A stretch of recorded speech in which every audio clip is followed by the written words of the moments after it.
Hello everyone, welcome back to the channel, and welcome to my 17th place deck profile that I took to the regional this weekend. I played Blue Eyes. The deck is super cool. I did play the Primite version, so it is a little bit more expensive than a normal version of the deck, I guess, like a cheaper version. You could obviously play something like a Red Eyes or like Invoked or the Dragon Buster Lock combo. You could also even play like Fiendsmith if you own those cards. There's a lot of different options you could do for like a cheaper version of this deck, but I think that this is obviously just the best version. You could even play it pure if you wanted and play like a copy of Master or something like that. But yeah, if you guys are interested in those deck profiles, let me know, and I might be interested in trying them out and just giving them a try. But for this event, I decided to play Primate Blue Eyes. Deck's insane, so we're just going to go over everything, and I'll address a couple things as we go. So, Maiden and White. What's really cool about this card is you can actually use the effect on field. So like later, if they out your True Light, you can like summon a Blue Eyes off like Spirit and then use this effect to like send it to grave to get True Light. It comes up sometimes, so it's really cool, really important to know. Sage, Wishes, nothing to say about these. These cards are fantastic. Then for 1-0s, Mausoleum, Roar, Majesty, and True Light. What's really important about the Roar is that it has a fusion effect. What's really important about the Majesty is that it does not target and you do not show for cost. So you just activate it, you say, I'm going to blow up cards, and then they have to just either say okay, or, you know, that's about it. They just basically have to say okay, and then you reveal and then pop, so it's really cool. So you do have to, like, reveal on resolution, which is really cool. Yeah, and then don't forget this, like, targeting protection, I guess. Next, we're on 2 copies of Blue Eyes. Card's fantastic. 3-barrel. Something important to know about this is that you can actually use the effect on field to send it to grave to send a Blue Eyes or a normal monster, obviously, from deck to grave. What's really cool is this actually beats Fuelos, because if they Fuelos you on the summon, which is a lot of times what happens because they don't want you to get into your links, you can grab your Lordly Load, and then you can use this effect to send a Blue Eyes from deck to grave, and then use your Lordly Load to summon the Blue Eyes from the grave. And then your Drill Beam is live without even summoning a single time from the extra deck. Obviously, you don't go into Seals with that combo, but your Seals is just going to get you like a Magnamite anyways, so it's like not even really that important. 3 copies of Load. Don't forget the gain effect. That happens sometimes. And then the Drill Beam. Drill Beam's insane because there are some situations in which like they'll like go draw for turn, imperm Seals, and then you'll go, okay, Seals effect, chain, bounce your Loaded Load to hand, and then your Seals can summon a Magnema. It doesn't have to summon Blue Eyes because your Drill Beam does have a target in hand in form of the load.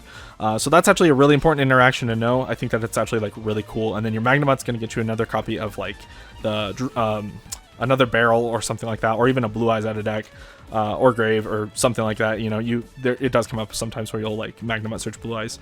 But yeah. It's really cool. Now into like non-engine. This is like the one card that's like non-engine, half non-engine, half actually engine, because it searches for barrel. So that does come up sometimes. And then obviously 3 Valor. Card's fantastic in this deck. Searches it. It's insane. 3 Imperm, 3 Ash, 2 Nib, 2 Ghost Ogre. We're playing 2 of each of these because they're like the least impactful, but also like still pretty good. So I did want to play 2 copies of each of them. Yeah, that's really about it.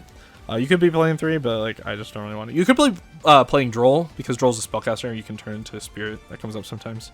We're on a call by, and then the last card on the list, I do have to flag here. I made a mistake in my deck list where I actually put Triple Tactics Thrust in the list. Do not be playing this card. This card's bad. Around like 6 or 7, they were like Triple Tactics Thrust, and I was like, oh. Yeah, I have Triple Tactics Talent. Hey everyone, Editor Me here. For some reason I forgot to mention that this was a deck check in the recording, so yeah, that's some really important context you guys need to know. Anyways, back to the video. And they were like, oh, well, that's a problem. And I ended up getting a game loss. I got the proper penalties and everything. So it's more of just a PSA of like, please double check your cards. Fortunately, it wasn't something like I was playing like Maiden with Eyes of Blue or something. And I, you know, obviously it's over like Maiden and White or something. So fortunately, it wasn't like I wasn't playing something unplayable, but like, please just PSA, double check your deck lists, or you will get a proper penalty just like me and get a game loss. And then you'll have to play the correct deck list for the rest of the tournament, which is not something that you want to do. You don't want to get yourself in that situation. So please play Triple Tactics Talent if you're playing this deck instead of Triple Tactics Thrust. That is just something I want to flag there. So yeah, shout out to the staff. They were super nice about everything. And, you know, obviously it was my fault in the end. Unfortunate, but that's how it goes. Next we play 2 copies of Spirit, a copy of Ultimate Spirit, a Lightstorm Dragon, and a Moonlight. Moonlight has yet to come up. I think that it's going to be important to come up like sometimes to like maybe out like a nib token in certain scenarios. But honestly, it just hasn't even like came up in certain scenarios yet, so it's like been totally fine. As far as like the Spirit Dragon goes, it's good. It's really good actually. I don't know why I'm saying like it's like kind of mid. It's a very good card. Especially sometimes you'll like Spirit summon like Ulti Spirit or something, and then like it dies off of like True Light or something, because like sometimes they'll like chain your True Light and then you like can't respond to it. So you'll like have to summon this and then get it back. It's kind of awkward, but like situations like that happens. This card I thought was kind of mid, but like this card is fantastic. The more and more I play it. 2 copies of Spirit, 2 copies of Seals. This is kind of whatever. I was playing it to like beat Nib, but like honestly, you just like you can play other stuff to like beat Nib. You can just like hold resources in your hand to like beat Nib, and at like worst case scenario, you have like follow up with those resources, so like it's fine. So I think that moving forward, this will be a copy of Typhon. Typhon was originally just like a lose button in my deck, where like I swear every single time I played it, it was just like losing me the game. But there was a situation today where it did come up where I was like, oh, I wish I had Typhon, because I could like Typhon, like summon and then like bounce Detonator, and like it was like a really good really good simplified game state where I had like a ton of resources in hand. It would have been really good. But I didn't, so I had to use like all the cards on my field to like out the Detonator, and I almost lost the game. So I wish I played Typhon. 1 copy of Anima, 1 copy of SP. Cards are fantastic. You play this to out the Nib token. You always summon the Nib token to the EMZs, and then you just like summon the Anima, take the Nib token, and then you can turn the Anima plus like the Nib into like SP. What's really important is you can't turn Blue Eyes plus the Anima into SP, because it requires an effect monster, so just keep that in mind. 1 Anima. Card's really good to like use this plus Nib to like make this, crash it, and then search Sage sometimes. It does come up. Next up, we're on a copy of Zeus, copy of Tyrant, and a copy of Neo. Obviously, the Zeus doesn't make sense if I have 0 other Xyz monsters in the extra deck. What I was using this for is you could Talents, take a Detonator, attack over something, and then main phase 2 make Zeus, and then clear the whole board. That was the thought process, but obviously I couldn't really do that because my deck list was wrong. But yeah, 3 copies of Fuelos. Card is fantastic. This is the side deck, by the way. I should have mentioned that. 3 copies of Fuelos. Card is super insane going second. 3 copies of Lancia. And then 2 copies of Chaos Hunter. So like last week I played in an OTS championship. I got top 8, but unfortunately top 4 is only invites. So I think the reason I lost was because I was playing 3 Chaos Hunter and 2 Lancia, because I was like really stubborn that I didn't have the collector rare of this one. So I was like, I have to just play Lancia, like 2 Lancia and then 3 this. Don't do that. Don't do what I did. It was really dumb, because at the end of the day, I ended up losing my match because a Chaos Hunter was a Lancia.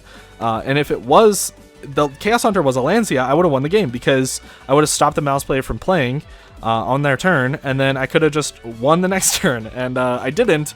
I had a Chaos Hunter in my hand with no discard, and I was like, well, this card is dead in my hand. I can't do anything. So don't be like me and play cards because you're stubborn about rarities. Just play them. 2 guys of Lightning Storm, and then 1 copy of Duster. I have yet to side these cards in. They're cool. Maybe I'll just play Evenly's over it.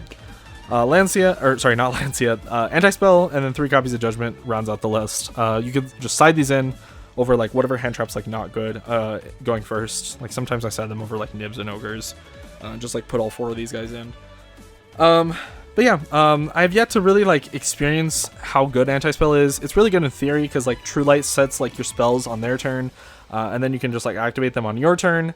It's like really good in theory, but like it does have like certain conflictions with like Drill Beam, and then obviously you're just like setting all your back row, which could just like lose to like a blowout card, like Evenly or something. So like I don't know, it's cool in theory, but I don't think it's like super necessary. So I think moving forward I'm probably gonna try out 2 Strike 2 Judgment and just give that a try, unless I like maybe do like, I don't know, actually don't know. I think that's what I'm gonna try moving forward though. So yeah, a couple things I do want to change in this list. Let me know if you guys have any other suggestions, or if you don't want to see any other Blue Eyes adjacent deck profiles in the future. We are on the Blue Eyes streak. We're gonna be trying this out. This is gonna be my new deck for a little bit. But yeah, thanks for watching, everyone. Appreciate you. I know it's been a while, but hopefully there's going to be some new Dark Files, especially because I got my invite. So we're going to go into Nats this year, so hopefully there'll be more to come. Thanks for watching. See ya.